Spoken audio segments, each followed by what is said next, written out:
Well, the motivation actually came from two professors who came to visit me. The two of them came to my office at Harvard and said, you know, Ray, what you're teaching is what we want to teach in our land-grant colleges and other universities around the world. We need to have an association that represents that thought process and that research process. And we'd like you and the two of us to sit down and create a constitution for it. We wanted to add a new organization that encompass not just agricultural economics, but the whole global food system, to look at the food system as an integrated, interdependent system, so that we were not just looking at only as economists, but as practitioners of management as well. And that's why management was part of the title of our organization. And at that first meeting, we had professors from Australia, we had professors from Latin America, we had professors from Europe, so that we wanted it to be global right from the beginning. One of the things that was so important to me about IFAMA is that it's a global organization. We've always moved the annual conference around. It was a great working together and experience to partner an important conference such as IFAMA. We really refined the model to include the whole idea of partnerships.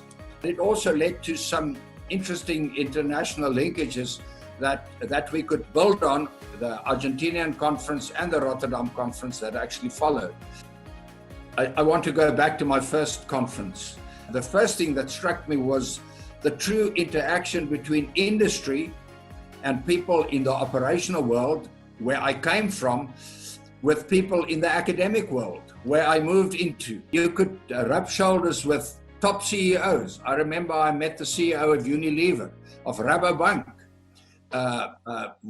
some of the top people in the Asian agriculture economy, CEOs, and you could talk to them and they were prepared to spend time with you. And then the academics, there were some excellent academics there. The network that at that time IFAMA proposed to all of us, and the way to work very easy and very quickly, led to big friendships over decades, not only years, over several decades. One of the things that we did in that strategic plan is we put in a new pillar for human capital.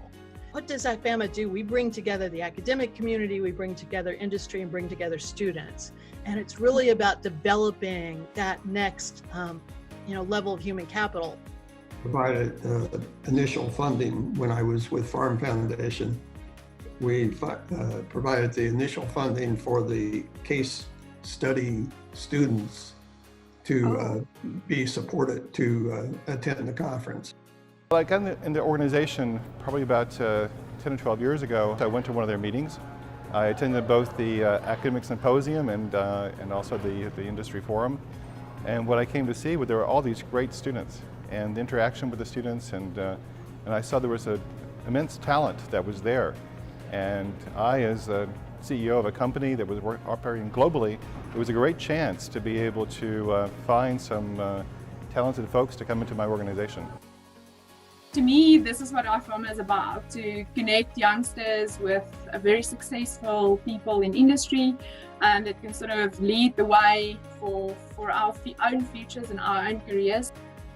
It's amazing when you watch such a dynamic group of young people, 4 groups of young people, really trying to get their head around something that for me is my daily life, I suppose, because I'm also a sheep farmer as well as being a professor, and so I've sort of lived the New Zealand sheep industry for 30 years, and to see a group of young people trying to understand the intricacies of why we do what we do and what the potential markets are offshore was really quite fascinating.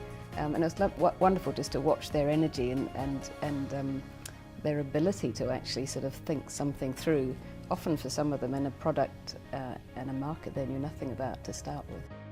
What has changed since 20 years is that In fact, it's not only, when talking about young people, not only about today education in a formal way, but it's mainly understanding what are the skills young people need to enter into a professional career. Because the skills are really now, they are almost overnight, they are changing. And so the responsiveness of really being prepared is extremely important. And this can only be done if you have both. You have the private industry there and you have academia there talking to each other. From the perspective that I've seen or that I've experienced during the last 20 years of attending the conference is just I've gained a much better understanding of what people are thinking as far as the research that should be done that's important to agriculture in whatever country that we may be concerned with. For instance, I've learned a lot about how Europeans think about food and also South Americans. And that's helped me in my research to make sure that the research ideas that we are pursuing are going to help. Or what drove the organization in 1990 was different from the needs of the world in 2010. In 1990, nobody was talking about, bringing together industry and talking about these, academic and agribusiness issues around the world. In 2010, suddenly we're having conferences every place. Even I think Ray Goldberg would say the same thing. One of his motivations that I remember in that first meeting in 1990, it's like, this organization can help make sure that the academic community does relevant research. It all ends up in an issue that we don't have time to think nowadays. We are so exposed to all these media, whatever coming. So when are we stopping to think? And the chance of being here these 3 days, it's always wonderful because we think, we learn, we listen to things that are going on, and we upgrade. What was so unique was the topics. In fact, they were looking forward. They started talking about from the supply chain, they moved to the value chain networks, competitiveness. So the topics was quite unique. So one of the things that we are trying to look at this conference is addressing food security and seeing what are some of the unanswered questions and how is it that IFAMA can get involved in answering some of these questions. In one of our meetings of the organization in Italy, we spent 3 sessions on how do you get trust in a system? How do you enable people to trust one another?